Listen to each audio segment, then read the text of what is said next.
सबसे पहले मैं इस दीक्षांत समारोह में सीमा सुरक्षा बल के सभी 629 नौआरक्षकों को हार्दिक शुभकामनाएं देता हूं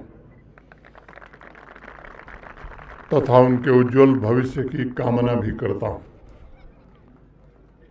सीमा सुरक्षा बल भारतवर्ष के सबसे गौरवशाली सेंट्रल आर्म फोर्सेस में से एक है और इसे दुनिया की सबसे बड़ी बॉर्डर गार्डिंग फोर्स का सम्मान भी हासिल है।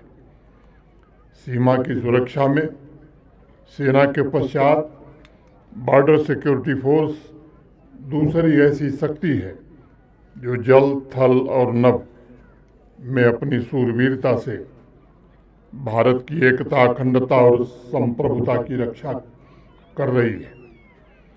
भारत पाकिस्तान और भारत बांग्लादेश सीमा पर फर्स्ट लाइन ऑफ डिफेंस के रूप में बॉर्डर सिक्योरिटी फोर्स ने अपनी स्थापना के पश्चात अनेक मौक़ों पर दुश्मनों की नापाक साजिशों को सदैव विफल किया है।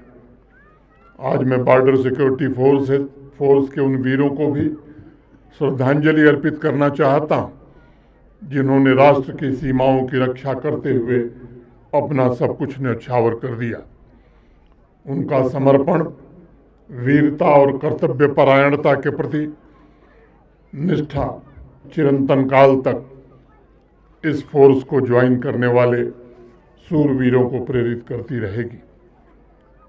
1 दिसंबर 1965 को जब बॉर्डर सिक्योरिटी फोर्स अस्तित्व में आई तब उसकी सबसे बड़ी जिम्मेदारी पाकिस्तानी सीमा पर अंतर्राष्ट्रीय सीमा की चौकसी थी।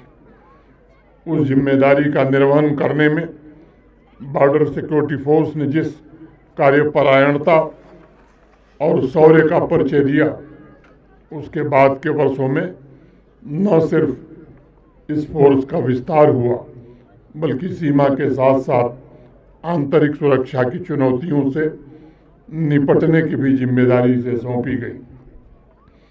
आज हम सबको गर्व है कि बॉर्डर सिक्योरिटी फोर्स देश के दुर्गम इलाकों, रेगिस्तान से लेकर पहाड़ की चोटियों तक न सिर्फ सीमाओं के संरक्षक की भूमिका का निर्वहन कर रही है बल्कि सिविल अथॉरिटीज को सहयोग देकर सीमावर्ती इलाकों में तीव्र विकास भी सुनिश्चित कर रही है।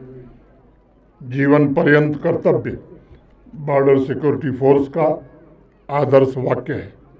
इसके अलावा मैं मानता हूं कि बॉर्डर सिक्योरिटी फोर्स का एक अनरिटन मोटो भी है, मेरा तिरंगा ही मेरा जीवन, my tricolour is my life.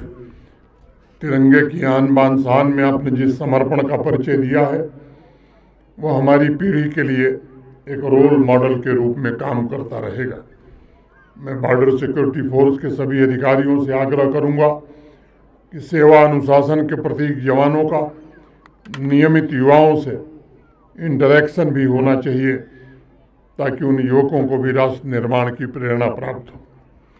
Kashmir घाटी में विशेष रूप से एनसीसी कैडेट्स के साथ भी अगर नियमित इंगेजमेंट किया जाए जिससे वो आगे चलकर फोर्स ज्वाइन करने की प्रेरणा प्राप्त कर सकें तो एक सराहनीय पहल होगी। आज दीक्षांत समारोह में शामिल सभी 629 जवानों से मैं कहना चाहूँगा कि जीवन पर्यंत कर्तव्य तथा मेरा तिरंगा मेरा जीवन, यह दोनों आदर्श ही सन 1965 से बॉर्डर सिक्योरिटी फोर्स के तमाम मिशन को गाइड करते रहे हैं। 1971 में इंडिया पाकिस्तान वार हो, Bangladesh liberation, north east Jammu Kashmir तथा पंजाब में आतंकवाद के सफाए में बॉर्डर सिक्योरिटी फोर्स ने बहुत ही महत्वपूर्ण भूमिका निभाई है। शायद कम लोग जानते होंगे कि 1974 में जब देश की सबसे बड़ी रेलवे की हड़ताल हुई थी, जब मालगाड़ियों का चक्का पूरी तरह थम गया था, तब उन पहियों को पुनः चलाने और देश की अर्थव्यवस्था को गति देने का काम और उसकी जिम्मेदारी भी बॉर्डर सिक्योरिटी फोर्स ने उठाई थी। बंगाल और बिहार के तमाम ऐसे इलाकों जहां मालगाड़ियों द्वारा कोयले की ढुलाई उद्योग इंडस्ट्री के लिए बड़ा अहम था, वहां पर सुचारू रूप से ट्रांसपोर्टेशन और उसकी सुरक्षा की जिम्मेदारी संभालकर बॉर्डर सिक्योरिटी फोर्स ने उस दौर में अपनी अप्रतिम क्षमता तथा राष्ट्र निर्माण के प्रति अपने अभूतपूर्व कमिटमेंट का परिचय दिया था। मैं विशेष रूप से आज इस बात का भी जिक्र करना चाहूँगा कि कश्मीर घाटी में 1969 से बॉर्डर सिक्योरिटी फोर्स ने आंतरिक सुरक्षा और यहाँ के सामाजिक आर्थिक विकास को गति देने में भी योगदान दिया है। अनेक ऐसे anti terror operation border security force के गौरवपूर्ण इतिहास में दर्ज है, जिन्होंने समय का रुख मोड़ने का काम किया। साथ ही अपनी देशभक्ति, सेवा और वीरता से बॉर्डर सिक्योरिटी फोर्स ने आवाम का स्नेह, आभार और सम्मान भी हासिल किया। चाहे दूर दराज के इलाकों में बच्चों के लिए स्कूलों का संचालन हो, मेडिकल कैंप हो, अभी जैसा अशोक जी ने बताया श्री अमरनाथ जी की यात्रा की सुरक्षा हो, स्मगलिंग की चुनौतियों का मुकाबला करना हो, मैं समझता हूँ बॉर्डर सिक्योरिटी फोर्स ने सभी जिम्मेदारियों को पूरी शिद्दत से निर्वहन करने का काम किया है। जब लोकतंत्र का महापर्व आया तब भी लोकतंत्र के मूल्यों को मजबूत करने में बॉर्डर सिक्योरिटी फोर्स की एक महत्वपूर्ण भूमिका रही। साथियों, भारतवर्ष हमेशा से शांतिपूर्ण अस्तित्व और आपसी सद्भाव के मूल्यों को पूरी दुनिया में फैलाने का काम करता रहा है। हम दुर्भाग्य से हमें एक ऐसा पड़ोसी मिला है जो आज़ादी के बाद से निरंतर जम्मू कश्मीर में आतंकवादी गतिविधियों को अंजाम दे रहा है। हमारा पड़ोसी चाहे गरीबी और भुखमरी से भले ही उसके नागरिक बेहाल हों, लेकिन आतंकी और नारकोटिक्स भेजने की उसकी नापाक हरकतें बदस्तूर जारी हैं। हाल ही में पड़ोसी मुल्क द्वारा पोषित आतंकियों ने पिछले सप्ताह कई घटनाएं की हैं, जिसमें हमारे कुछ आर्मी के बहादुर जवान, हमारे कुछ नागरिक, इंफ्रास्ट्रक्चर प्रोजेक्ट में काम करने वाले कुछ साथी और बाहर से आए हुए कुछ मजदूर, इनको निशाना बनाया गया है। उनके बहे खून के हर एक कतरे का हिसाब सिक्योरिटी फोर्सेस लें, ऐसा आह्वान सबको किया गया है। ऐसी स्थिति में भारत की फर्स्ट लाइन ऑफ डिफेंस को और अधिक मुस्तैदी से अपने कर्तव्यों का निर्वहन करना होगा। हर एक जीवन अनमोल है और आतंकवाद में भी एक भी जनहानि आवाम और राष्ट्र के लिए सबसे बड़ी क्षति है। हमारा लक्ष्य होना चाहिए आतंकवाद को जड़ से समाप्त करना तथा हर एक नागरिक अपने सपनों और आकांक्षाओं को पूरा कर सके, ऐसा वातावरण बनाने में बॉर्डर सिक्योरिटी फोर्स ने सदैव अपनी भूमिका का निर्वहन किया है और मैं उम्मीद करता हूँ आने वाले भविष्य में भी पूरी मुस्तैदी से इस जिम्मेदारी का निर्वहन में आप सब करेंगे। आवाम को भी भरोसा हमें देना होगा कि आतंकवादियों और उनके सपोर्ट स्ट्रक्चर के खिलाफ प्रभावी, निरंतर, सतत कार्रवाई चलती रहेगी तथा होल ऑफ गवर्नमेंट अप्रोच के द्वारा अपनी पूरी क्षमता का उपयोग करके आतंकी इकोसिस्टम को नष्ट करना हमारा प्रथम कर्तव्य होगा। Border security force, army, police तथा अन्य एजेंसियों के आपसी समन्वय से आतंकवाद विरोधी ग्रिड को मजबूत किया जा रहा है।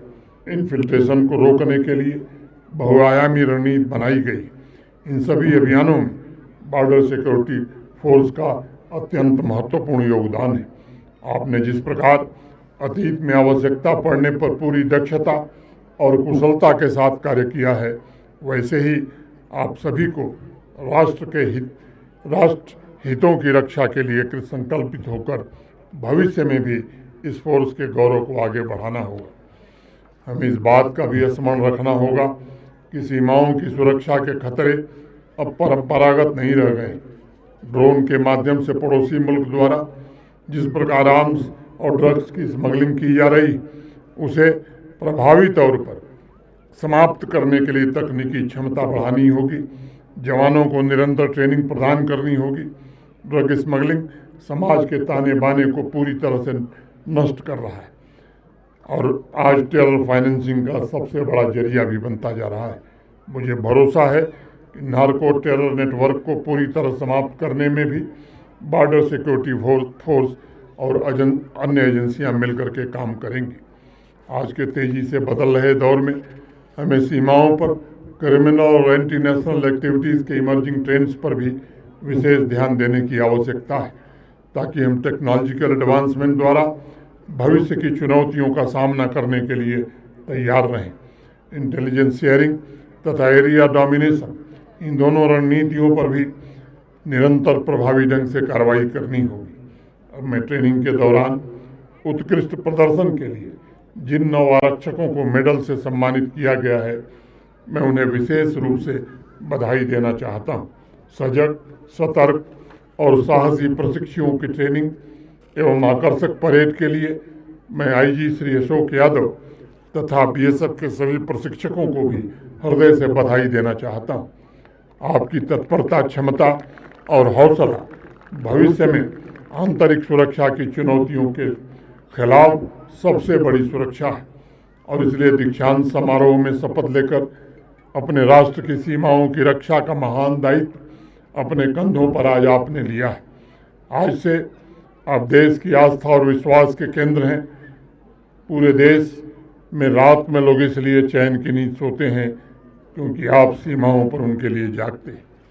आप जागते हैं ताकि विकास की रफ्तार और तेज हो। आज दीक्षा लेकर कर्म पथ पर निकल रहे सभी वीर जवानों को मैं कहना चाहता हूँ कि आप 140 करोड़ देशवासियों के दिलों में बसे। 140 करोड़ हिंदुस्तानियों की शुभकामनाएं आपके साथ हैं। मैं ईश्वर से प्रार्थना करता हूँ, ईश्वर आपको आशीर्वाद दे और आपके सभी प्रयासों और विजय अभियानों में सारथी की तरह आपका मार्गदर्शन करे। बहुत बहुत धन्यवाद। जय हिंद।